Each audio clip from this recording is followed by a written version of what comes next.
যায় না, তার যে বিভৎস কাহিনী, এইটা বলতে কার না হৃদয় কম্পন ধরে, কিন্তু এইটা যেন কোনো ঘটনাই না। অবস্থাটা যেমন এমন ঘটছে। আমি ঘটনাই না কেন বললাম? শুধু আসিয়ার ঘটনা না, এ ধরনের ঘটনাই ঘটে চলেছে। হ্যাঁ, কেউ হয়তো বলতে পারেন যে সমাজ আরো যত উন্নত না হবে, সমাজে বৈষম্য যত দূর না হবে, যত পুরুষতান্ত্রিক মানসিকতা দূর না হবে, ততদিন পর্যন্ত এটা চলতে থাকবে। কিন্তু আমি প্রশ্ন করতে চাই বর্তমান ক্ষমতাসীন সরকারকে, আপনারা এই গণঅভ্যুত্থানের করে দায়িত্ব নেওয়ার পর আমরা জানি এই আন্দোলনে নানা অংশের মানুষ সমবেত হয়েছিল। এর মধ্যে বামপন্থীরা যেমন ছিল, এর মধ্যে উগ্রপন্থীরাও ছিল। কিন্তু যারা দায়িত্ব নিলেন, কি দায়িত্ব হচ্ছে আপনাদের? দায়িত্ব হলো গণতন্ত্রের পথে যাত্রা শুরু করা, উগ্রপন্থাকে দমন করে গণতন্ত্রের পথে হেঁটে যাওয়া। এই কাজটি করেছেন। আমরা আজকে দুপুরে কিছুক্ষণ আগে জাতিসংঘের মহাসচিব বাংলাদেশে আছেন, আপনারা শুনেছেন, ওনার আমন্ত্রণে গিয়েছিলাম। সেখানে উনি সবার অল্প অল্প কথা শুনলেন, সংস্কার কমিশনের কথা শুনলেন, আমাদেরও কথা শুনলেন। উনি ওনার কথা বললেন। উনি ওনার কথায় উনি এই নারীর কথা এবং সম্মিলিতভাবে কথা বলার মধ্য দিয়ে মূল কথাটা তারা বলতে চাইলেন, যেটা আমি অন্তত পক্ষে বুঝে আসলাম। পার্টির পক্ষ থেকে আমি গিয়েছিলাম যে আমরা গণতন্ত্রকে শক্তিশালী করবো এবং গণতন্ত্রের পথে আপনারা যে যাত্রা শুরু করেছেন তার শুভকামনা উনি করছেন।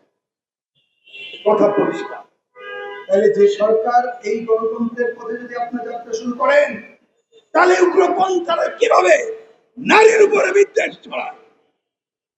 কি করে উগ্রপন্থা শক্তি নারীদেরকে অনেক ক্ষেত্রে তারা যে মানুষ না, এইটা তাদের প্রচার প্রপাগান্ডায় নিয়ে আসে। কি দায়িত্ব আপনি পালন করেছেন? এইটা কি গণতান্ত্রিক দায়িত্ব? এইটা কি গণতন্ত্রের পথে যাত্রা? আমরা পরিষ্কার ভাষায় সরকারকে অভিযুক্ত করছি, এই ধরনের ঘটনা ঘটার সাহস পাচ্ছে এই উগ্রপন্থাদের উদ্ভবে নারী বিদ্বেষী প্রচার প্রপাগান্ডার মধ্য দিয়ে। আর একটা ঘটনা ঘটলে দৃষ্টান্তমূলক শাস্তি না হওয়ার কারণে। সুতরাং কথা পরিষ্কার, আর কোন আসিয়াকে ধর্ষিত হতে দেখতে চাই না, আর কোন আসিয়াকে বিধ্বস্ত হতে দেখতে চাই না, বিভৎস হতে দেখতে চাই না। কোন আসিয়াকে নিয়ে আমরা রাজপথে দাঁড়াতে চাই না। এই দায়িত্ব যদি পালন করতে না পারে, এই সরকারকে সব দায় বহন করতে হবে। আমি আমার কথা না বাড়িয়ে শেষে এই কথাই বলতে চাই, প্রিয় কমরেড এবং বন্ধুগণ, মনে রাখবেন, অনেকে অনেক কথা বলে, অনেকে মনে করেছে একটা গণঅভ্যুত্থান হয়ে গেছে, সবকিছু পেয়ে গেছি, সবকিছু হবে। এইটা যে ভুল কথা। একাধিকবার বামপন্থীরা বলেছে, আমাদের কথা শুনে নাই, এখন প্রমাণিত হচ্ছে। তাহলে প্রয়োজন কি? যারা পুরো ব্যবস্থাটা বদল করতে পারে তাদেরকে বড় শক্তি হিসাবে আবির্ভূত হতে হবে এবং রাষ্ট্র ক্ষমতায় তাদেরকে যেতে হবে। এর কোনো বিকল্প বাংলাদেশে নাই।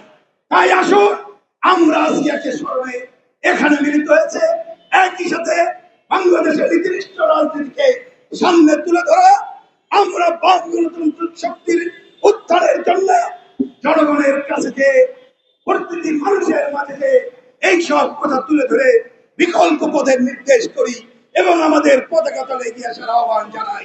তাহলে আসিয়া হত্যার প্রকৃত বিচার আমরা করতে পারবো, সমাজ পরিবর্তনকেও এগিয়ে নিতে পারবো।